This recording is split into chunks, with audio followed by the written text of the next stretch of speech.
Hello guys, welcome to the vlog. And today may i-helmet check tayo and quick specifications ng helmet.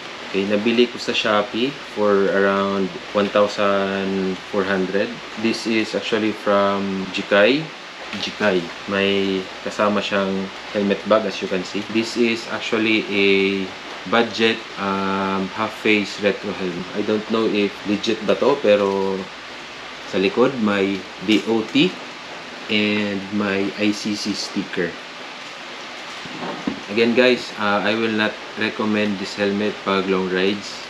Siguro pang mga village lang ano.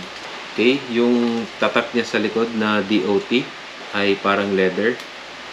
Siguro lagayan to ng goggles. Quick release na po siya guys.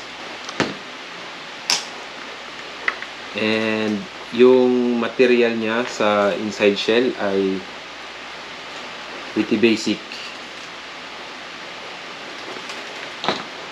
Siyempre, what will you expect from a 1,500 helmet?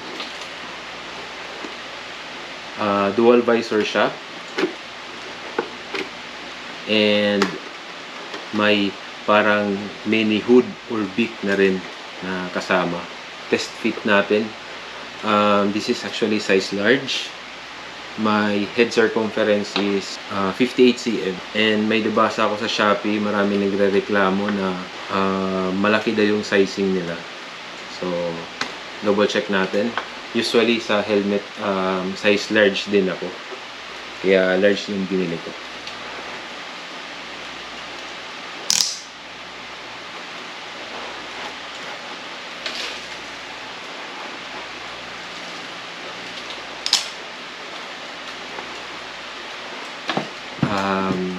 Totoo nga, malaki yung sizing nila. So, if size large kayo sa regular helmet like NHK, KYT, ganun,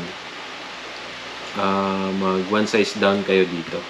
Hindi ko na siya ipina-return and replace size kasi gagamitin ko lang siya dito. Like, very short distance lang.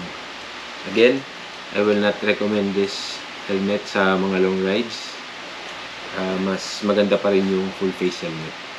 Okay? Thank you and ride safe. Bye-bye.